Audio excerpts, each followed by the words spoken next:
Here's a long overdue review, and I apologize for taking so long with this.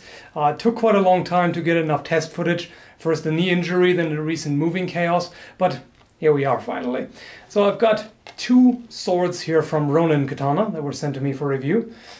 I'll review both of them side by side. The first one here is the Dojo Pro number 10, which is a katana. You can tell by the short blade. This is in length between a wakizashi and a full-size katana. And this here is offered for $275. The blade is made of 1060 high carbon steel, which is a through-hardened monosteel. The carbon content is 0.55 to 0.65. The tsuba or discard is based on antique originals.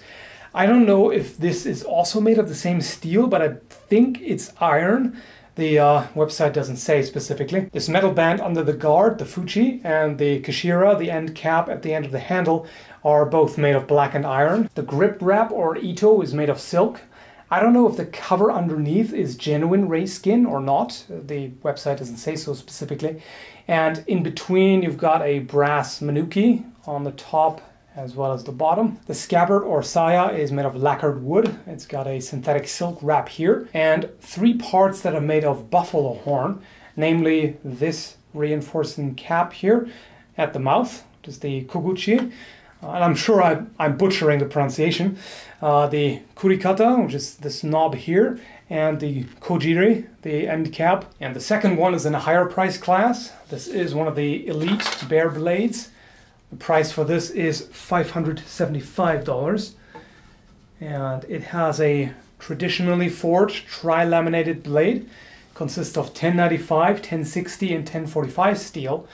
The softest steel makes up the core, which is surrounded by slightly harder steel on each side. And then the hardest steel is on the edge, the spine, and the flats of the blade. The blade is differentially hardened, which is achieved during the tempering process by applying clay to the edge and then water quenching it. So the edge has a higher hardness, which is at 62 HRC, and the spine is about 40 HRC, so it's softer here. So how did I go about testing and evaluating these? I was particularly focused on trying to make sure that I don't put any unnecessary bias into this. Katanas have never interested me too much, but I did want to give them a fair shake because I'm generally interested in all kinds of swords. And I wanted to test at least one mid-range type katana just to get a better idea of how they perform, or at least the ones made by Ronin Katana specifically. Keep in mind that my knowledge and experience are very limited when it comes to this type of sword. I'll do my best to review them fairly, but there may be things that I don't know or overlook or misunderstand or whatever, and I'm also not trained in the use of this type of sword.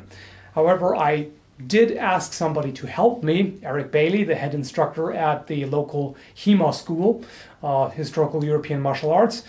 He is also trained in the use of Japanese swords, so he was more competent with this. So I asked him to do some of the cutting just to see if it's just me, if the performance is not that great. And well, in case of the katana, he did run into the same problems. So the issue that I found with this blade size in general was that it's hard to generate a lot of cutting power with it. You do have a very long handle, so for leverage that's good, but it just doesn't have the length and mass to really achieve all that much, at least compared to other swords. With the full-length katana, it was far easier to cut soaked tatami mats and newspaper rolls. I also tested them on an old shield, and in all cases, the full-size katana performed far better than this. So this is not that great at cutting, really. It's for thrusting, it would be fine. But the main idea, of course, is to have a short blade in confined spaces. Like if you had to fight inside a house, in a room, maybe with a low ceiling, you could still cut with this properly without running into problems. As far as the build quality is concerned, I don't have any complaints here. It's all nice and well attached after all the testing. Nothing has come loose. It's still all nice and tight and very well assembled. The guard is still rock solid. The wrap is still fine. It hasn't come undone or hasn't gotten any signs of wear, really. The only slight damage is to the edge when I did a test with riveted mail, which was reproduced based on original Viking finds.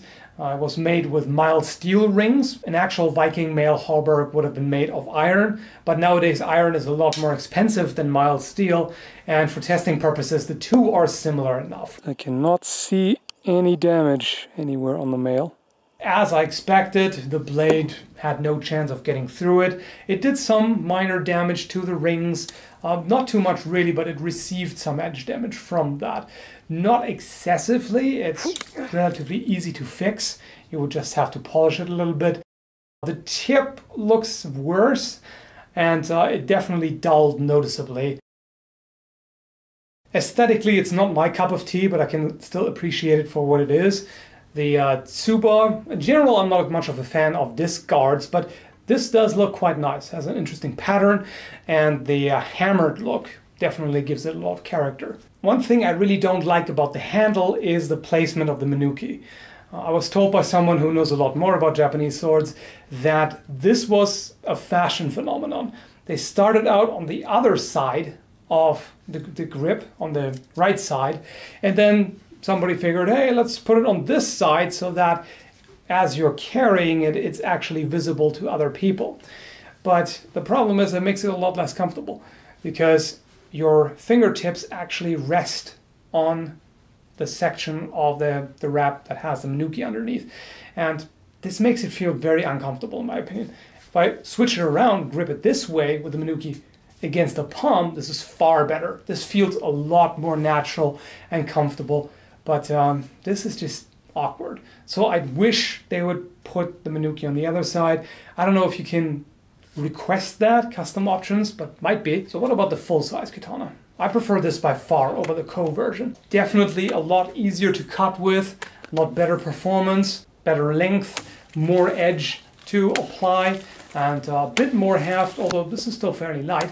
And also the edge geometry is better on this, at least for light cutting. Maybe if the other one had a similar angle, it would also cut better. The drawback of the relatively thin blade and fine edge is that the risk of damage is higher. This edge can chip or deform more easily, and I personally would not recommend doing abusive cutting. I mean, not that you would ever recommend doing abusive tests with it, but this here even less so.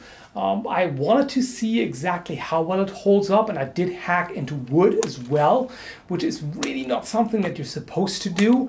And considering that it was abused, it did hold up pretty well. It's properly made, so it does hold up. But I also noticed that the blade is just slightly bent out of shape. I'm not sure if you will be able to see this on video because it's really just a little bit. But you can tell that from some of the cuts it did take a bit of a set. Because you have a relatively soft spine, it's much more prone to bending. So if you were to use this for cutting tests on hard materials, and by the way, bone is also pretty hard, you do run the risk of damaging it. But for light and medium cutting, this works great. If your edge alignment is good, you're just gonna slice right through. Works really well. It doesn't cut quite as well as my Kriegsmesser, but hey, I'm spoiled. I didn't even feel it. And the blade is beautiful. Can't say anything against the aesthetics. You can see the hamon line very well.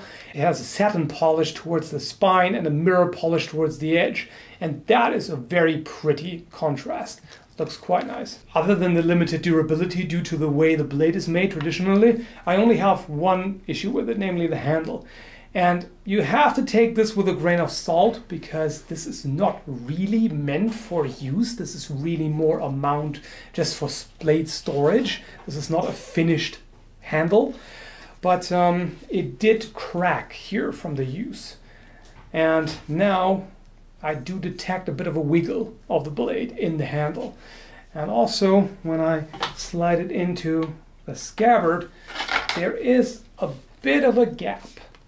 So it was deformed just a little bit. And also on the scabbard, this piece is now falling off. So not ideal. I understand that a lot of people like the way it looks, but for usage, you're a lot better off getting an actual finished handle. So to sum up my overall impression of these, if the budget is tight, this definitely seems like a good option. Personally, I'd go for the full-size katana instead, but it's your preference, of course.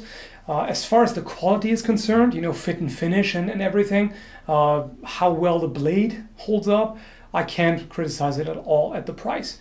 I mean, $275 for this, no problem. I think that's more than justified.